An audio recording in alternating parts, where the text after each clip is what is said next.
Hi, I'm Rana. My name is Ryan. My name is Carl Joshua. I'm Mark Anthony Magdahas, and I am a call center agent.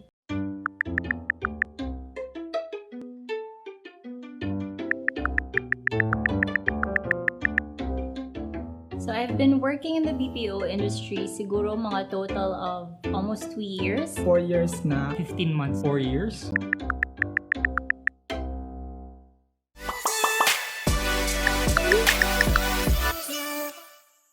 Unsa man imong paborito nga part about being a call center agent? I think it's meeting new people. Sa team building, huddles, bonding with co-agents.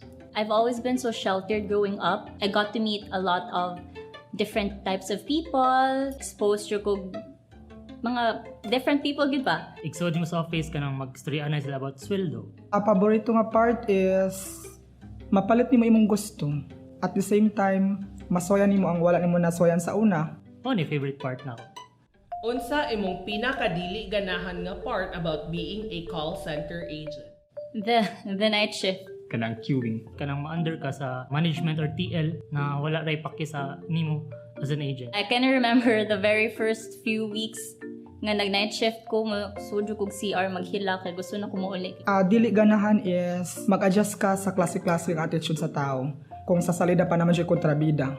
So dili gini mo sila mapugos ana. Bangon na gyapon ang bida bisag iposil na. Charot. Ana. Sayon ra mahimog call center agent. Gid siya sayon. Dili gyud kay parehan ako nga probinsyano di ay charot. Bitaw kay pag first ako kay gahi ang akong mga English ana. Again, you have to deal with people. You have to deal with their emotions. So dili siya maingon na sayon. Dito siya sa yun, kaya you have to be really patient. Sino kag ana. Tapos ganahan na kayo na mo siya patyon. Kay irit na kay ka, pero laman lang kay di matadato. In short, dili sayon. Unsa ang mga stereotypes nga imong madungog about call center agent? Daghan kaayo, Palahubog. di siya permanent tigid nga trabaho. Kat Wala ka mag-skwela. Muhaping lang.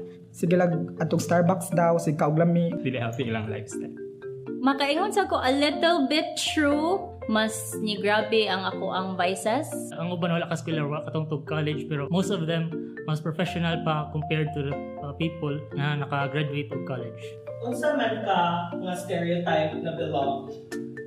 Kat pero naghago ba ya kag pila ka weeks ana or kay kinsinas man na siya ang sweldo. So naghago ba ya ka so kailangan po nimo i-reward po imong self. Why do you think irara sa mga tao ang call center agents?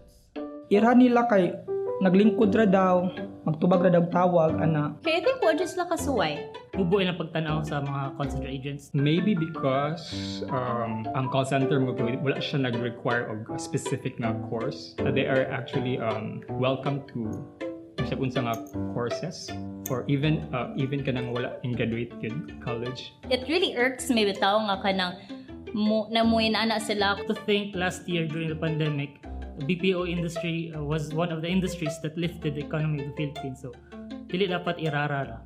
What is your dream job? Ganahan ko mag-psychologist. Dream job na ko mahimong call center agent because it's cool. Actually, gusto dyo kong artista. Sa una pag yun, Kuan, magbiti queen pero di man kuha man ko gibiyayaan og hay. Ang ako nahilig sa una kay manghilog nagsandal ba. Una magpasok-pasok ko sa una ana. When I grow up kanang pangutanon ka sa teacher, I want to be a beauty queen ana dayon ang kuan. Bakla-baklaan na dayon ba. Unsa ang mga pinakaliki nga call na imong na-receive? Pinakaliki nga call nga kung na-handle kay ang customer kay dili siya maka-make og calls ba og maka-send og text. Good mood kay ka ba? Thank you for calling ana nang yes, update na kaayo. Mo to kay nagsagit ng customer kay nganong dili ko siya katawag, di siya ka-send og text message niya. Check mo imo ang iyang area kung nabay outage ana, kung nabay mga guba nga tower ana. So explain ang yads, larlar ang yads kay sir kanang na-outage siya yung area niya. Ang amo ang site engineer kay nagduong na didto. Hala ang customer kani ana man kanang customer nga ganahan ako katkato nimo karon dayon ang tower didto. Hala sir, lami ingon Serena ra ko sir, dili ko Batman. Lami kayo ang customer. Hala labad. Chat. Ana siya. Okay. What's the most pinakaliki story ever? Unsa ang mga no ninja moves sa mga call center agent kung makadawat og irate call? Daghan. Ibton ang kanang plug sa tiin. While nag-talk sa kuan. Press the mute button and magchika ka sa imong katapad. Tando ko ng internet para muhinay, tapos mawala na. Mahadlok man jud ko mga inaanak gyud kay kuan ba na siya kanang kung magbuhat kag inana mobalik ra pud ba na sa imong self. Kung sa ila pangingon ayaw pa aka ang kamot nga nagpakaon nimo. Ana ba? What lessons sa imuhang work imong dili makalimtan? Be thankful and contented lang gid per me. Empathy.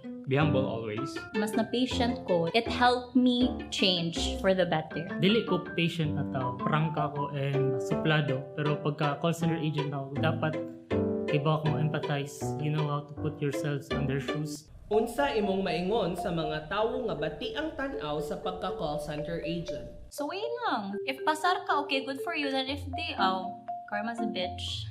Continue it. I really don't know. Just open your mind na lang. Tanang tao dili nato siya mapugos. Mayon ta magihan lang siya ba nga ma-open-minded lang siya kung unsang iyang gi-judge. 2021 na, so baguhan na ng mentality na lain ng mga call center agents. Tungod nila, nag-float atong economy. So at least give them some pat on their backside. Unsa imong maingon sa mga tawo nga ganahan mag-call center agents? You really have to want it. Just do it. Push lang.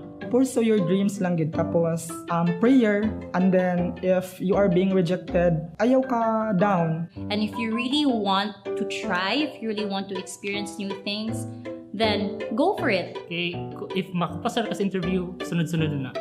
Proud ba ka nga call center agent ka? Yes. Yes. I am proud na call center agent ko. Proud ko nga call center agent ko kay nakatabang ko dili lang sa kong self, pamilya, bisag ginagmay. Sa una, grabe kay ko ka-sheltered, ka-spoiled, na everything was given to me, handed to me. It changed me. Like, professionally and as a person, it made me more mature. Proud ko na call center agent ko. Kaya again, I have worked with people na titles like cum laude and summa cum laude, but they're not that professional. It's nice working with people and serving people na who appreciate your service. Makadungog lang thank you gikan sa mga customers for okay na kang mga.